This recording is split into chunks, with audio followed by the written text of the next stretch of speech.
Welcome to the Deep Dive. Your sources today pull us into a, well, pretty raw and candid conversation about the Netherlands, its society, its media, and some really significant concerns for its future. That's right. We're really unpacking excerpts from a specific YouTube video you shared with us featuring Weert Duke, who's a journalist and opinion maker with Telegraph, talking with Bert Brussen. And our mission for this deep dive, it's laser-focused. We're navigating through their perspectives, the ones presented in this video. We want to pull out the core arguments, understand the criticisms they're making about media and politics, and explore the concerns they raise about where the country might be heading. And just to be clear, everything we talk about is coming strictly from that source material you provided. Exactly. So think of this as a guided tour through their specific viewpoint. We're here to surface the key information, the insights they offer, without adding our own take or anything from outside that video context. Okay, right. Let's unpack this then. Let's start with the main voice we hear, Weird Duke. How does he, frame his own role in all this based on what's in the video? Well, he positions himself, it seems, as a journalist who's tackling important, sometimes sensitive themes. The conversation mentions his focus on areas like Russia, Germany, also immigration and Islam. He seems to see himself as someone addressing these quite substantial subjects directly. And according to the source, doing that seems to, well, provoke a pretty intense backlash. Oh, absolutely. The video describes it vividly, strong negative reactions, even outright hate directed at him. They specifically name critics like Schimmelpenninck, a well-known columnist. Duke appears to feel this person has an almost fixation and obsession with him, portraying him as the leader of, quote, fascistisch Nederland, basically a fascist Netherlands. Wow. How did he initially react to that level of criticism? He talks about trying to understand it, trying to push back against the hate he was getting. And the source makes a point that he's not alone in this. It mentions others facing similar public accusations who tried to defend themselves. Well, they bring up an auto journalist, Bas van Putten, apparently called a fascist by the NSC party, which is relatively new, and also an immigration expert, Jan van der Beek, who, after presenting his analysis, was accused by some legacy media outlets of, well, basically inciting the far right. So after experiencing this and talking to others, like Bert Brussen and Bart Nijman, who, the source suggests, know the online world pretty well, what was Duke's conclusion? The takeaway, as presented in the video, is pretty stark. He concluded that trying to counter this specific type of hate is volst zinloos. That's the Dutch phrase they use. Completely pointless. Completely pointless. Why? Because, the source emphasizes, their perception is that these critics aren't actually interested in a substantive debate. Their goal, it's suggested, is often just about building their own position, maybe their own platform. Sometimes they even imply it's driven by financial motives or pure opportunism like switching sides if it pays better. So the frustration here isn't just the aggression. It's this feeling that there's no interest in a real discussion about the issues themselves. Precisely. That seems to be the core of it. If you connect the dots based on the source, it points to a perceived shift, at least in some parts of public discourse and media, away from engaging with arguments and towards, well, personal maneuvering. And that leads us neatly into the next big theme in the source material, the sharp critique of the media landscape itself. They draw a really clear line between mainstream or legacy media and the alternative online world. Yeah, the criticism of traditional mainstream media, the MSM in the video, is quite pointed. There's a perception of significant bias. The conversation explicitly includes the view that, quote, 90% of mainstream media have chosen parties against Israel and actually against the Jews, and are seen as effectively for Hamas. That's a very strong claim about their political alignment, even ideological. It is, yeah. Yeah. The source also criticizes what they see as a lack of critical thinking or sharp analysis, specifically calling out television talk shows as lacking depth in discussion. And beyond that, they see a clear alignment with the political establishment. The establishment line. Right. They even reference Peter Klok, the editor of the Volkskrant, a major paper, apparently confirming this pro-establishment stance, especially during crises like the COVID pandemic. The source suggests one official narrative was pushed then without much contradiction from the media. Okay, so if that's their picture of the traditional media, what about the alternative, the online space? How is that presented? That's framed as, well, a crucial space where different voices can actually get heard. They mention Duke himself, obviously, but also figures like Roderick Vello, commentators like Marbide as examples of people active and gaining traction there. Is there a specific example given? Yes, they highlight a program called Het Nieuws van de Dag, News of the Day, produced by Telegraph and Talpa. It airs daily, features these kinds of voices, and apparently reaches a significant audience. They mention 350,000 viewers for one slot, which in that context is seen as pretty substantial. But is adapting to this online shift easy for the older, established media players? Not according to this source, no. They really dig into the strategic challenges. They point to Elsevier's Weekblad, a prominent magazine, suggesting it's too focused on print and hasn't really gained online traction, with print readership apparently falling off significantly. And Telpa, John de Mol's company. Telpa is seen as having basically missed the boat on the early, crucial phase of online development. The conversation really stresses the need for an online-first strategy. They contrast Elsevier's struggles negatively with Omroep Brabant, a regional broadcaster, which gets a nod as a positive example of successfully prioritizing online content and engagement. And within this online world, there's a heavy emphasis on building an individual brand, isn't there? Absolutely. That comes through very strongly. They talk about the power of developing a personal online presence. They bring up these huge international names, Joe Rogan, Stephen Bartlett of Diary of a CEO, Mr. Beast, alongside Dutch examples like Raymond Menz. What's the key to that, according to them? The source highlights personal connection, offering glimpses behind the scenes. That's seen as a major driver of engagement online. They even mention Dupe's own efforts, like involving his daughter in some content, to build that personal link. Which suggests that success online requires a certain kind of, well, dedication. It really does. The view presented is that it demands intense focus, almost an obsession with the work. And this is directly contrasted with what they perceive as a lack of that drive, maybe a clock out at 5 p.m. mentality in some parts of modern journalism. The implication is that the level of commitment needed to truly make it big online often isn't there in more traditional media settings. Okay, moving from media then, the conversation in the source takes a pretty sharp turn. It voices some very blunt concerns about the state of the Netherlands itself, using that Dutch phrase, naar de kloten gaat, basically, that the country's going downhill, being ruined. Yeah, that's the framing. And it starts with a fundamental critique of the political leadership currently in place. The view expressed is that the government is just ineffective. The phrase used is bakken helemaal niks van, meaning they're making a complete mess of things, and they're seen as letting critical issues just get worse. Any specific figures mentioned? They do name ministers like Majolish Faber and Sophie Hermans as being perceived, in this context, as weak or not up to the task. And this perceived failure links directly to another major concern they raise, what they call rapid Islamization. Yes, the source argues that Islamization is increasing krankzinnig snel, insanely fast, especially in the cities, and they see this as actively undermining Dutch society. The conversation uses some specific and frankly quite unsettling examples from recent events to illustrate this point. What kind of examples did they highlight? Well, they describe an incident at Radboud University involving an activist, Harry Pettit, promoting the eradication of Zionism. The university's response is portrayed as really weak, with administrators seeming afraid of the activists. They even call the university representative, Alexander Van Huffelen, the weakest link of the D66 party, which is known for its liberal stance. And there was another incident mentioned. Yes, a very vivid one involving the harassment of Christians for Israel during a demonstration in Barneveld. According to the source, these demonstrators were forced to walk over flags given bloody dolls called child murderers, and the police response is heavily criticized. They were reportedly seen eating baklava with the counter-protesters instead of intervening forcefully against what sounds like clear intimidation. So the role of the police is questioned too. Definitely. The source mentions criticism of police officers taking part in an iftar meal breaking the Ramadan fast while in uniform.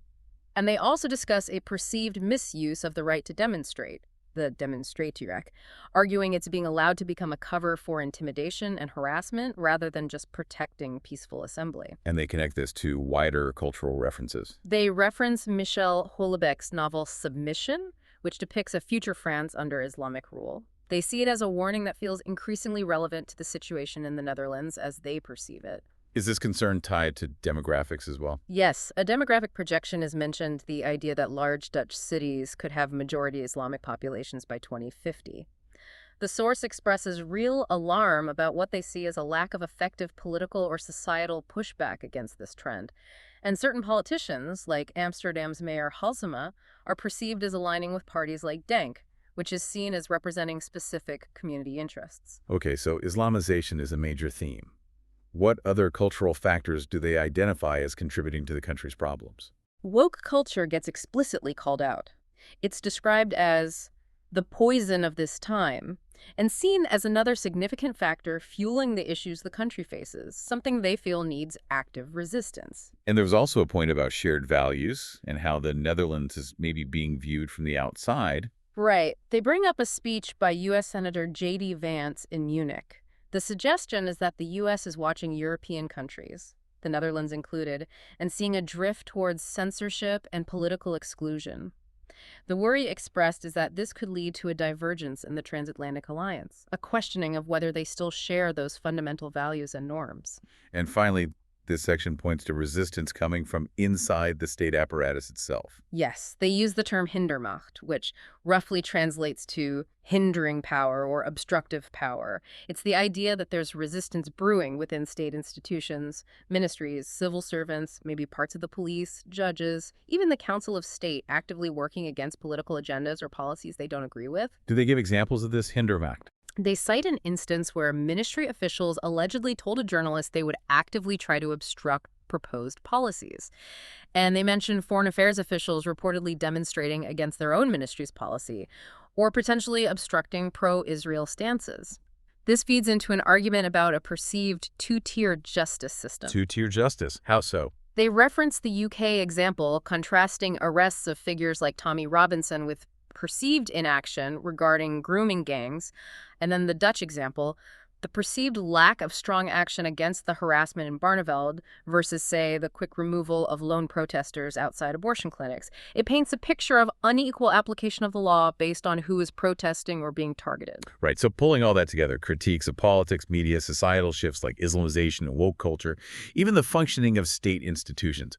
What does the conversation ultimately point to as the root cause, the core issue behind all these problems? Well, the central argument they keep coming back to is that the fundamental problem is a profound lack of effective political leadership. And perhaps even more critically, a failure to articulate any kind of compelling, unifying vision for the Netherlands itself.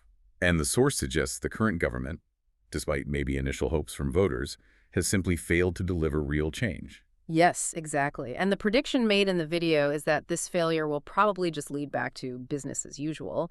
They foresee a return to coalitions involving traditional parties, maybe CDA, D66, alongside the VVD, essentially continuing the same trends. What about parties like the PVV, Geert Wilders' party, which had that big electoral success recently? Don't they offer an alternative vision?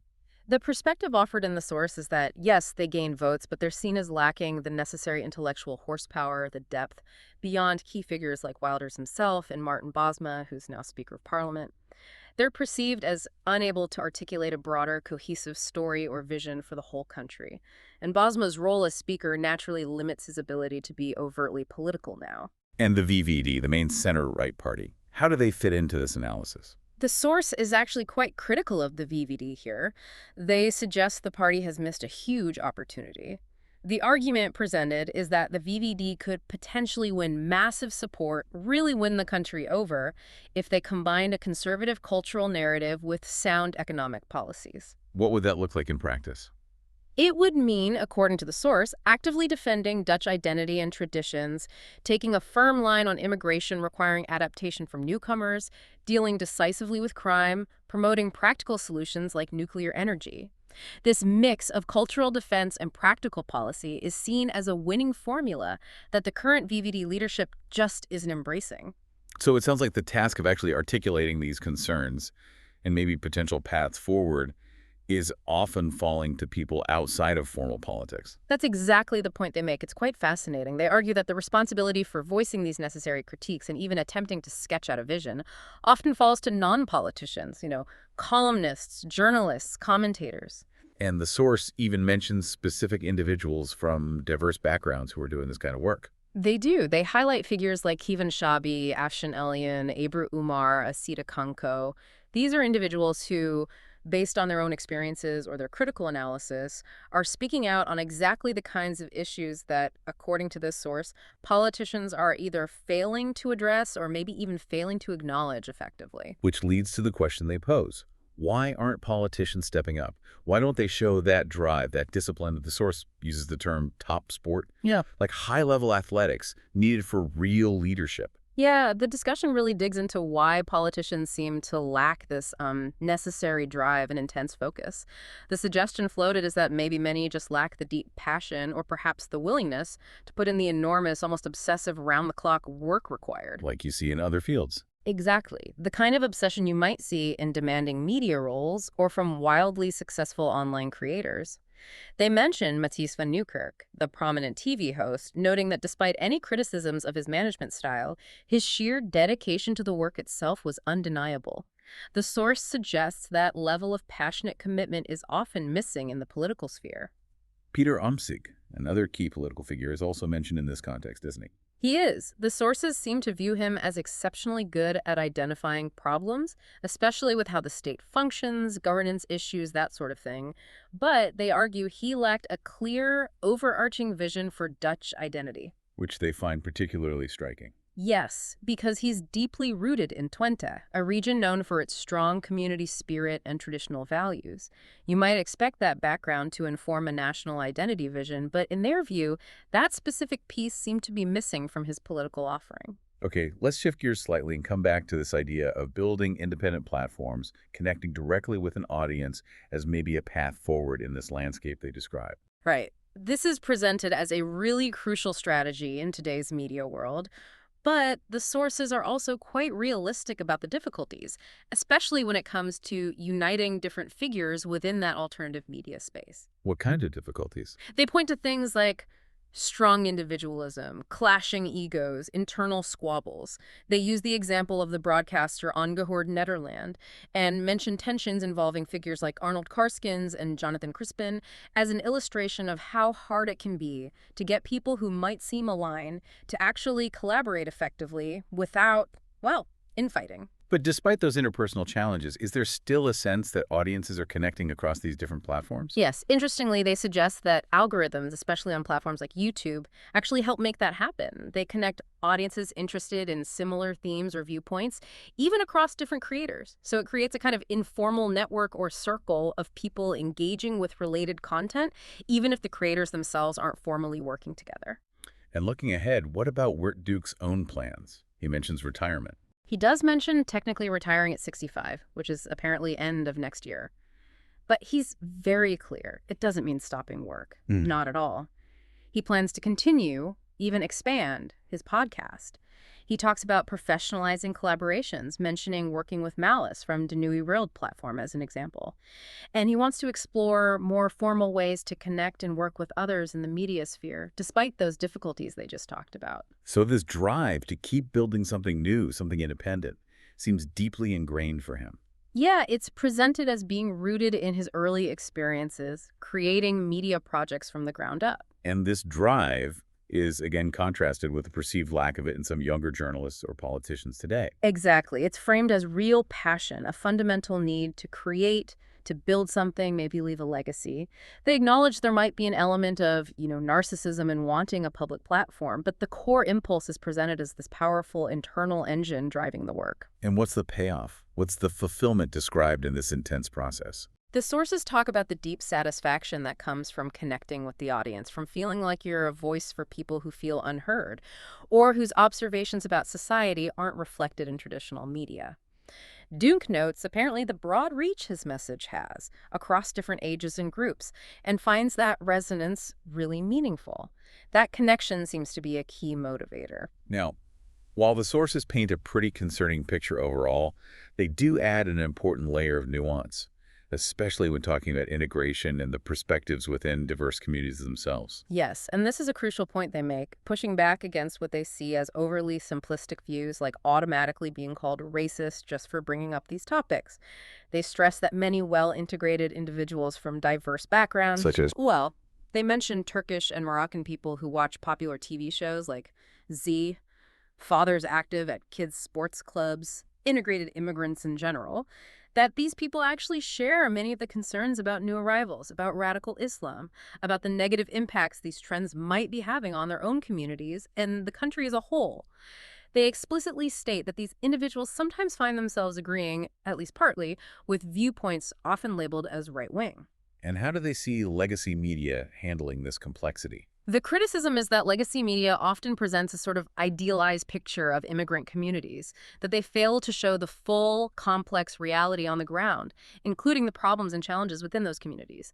And crucially, they fail to acknowledge or represent the concerns about Islamization that actually originate from within those communities, not just from external critics. That's interesting. They reiterate a distinction about Islam's role. Yes. They repeat the view that while Islam might provide discipline within certain communities, its political ambition for dominance, which they claim gets support from groups like the Muslim Brotherhood, and foreign funding is seen as fundamentally undermining broader Dutch society. Especially if, they worry, parties like Denk were to gain political majorities in local councils in large cities. That's viewed as a very concerning potential future. The sources touch on the historical political difficulty this created for some parties. Right. They mention the classic dilemma for a party like the PVDA, the Labour Party. How do you address criticisms related to Islam without alienating or losing voters from their specific communities? It was, they suggest, a really tough balancing act that caused internal problems for the party. So, overall, regarding this specific challenge, Islamization, integration, the sources sound pretty pessimistic about the Netherlands' ability to handle it. They really do express pessimism about effectively countering this trend.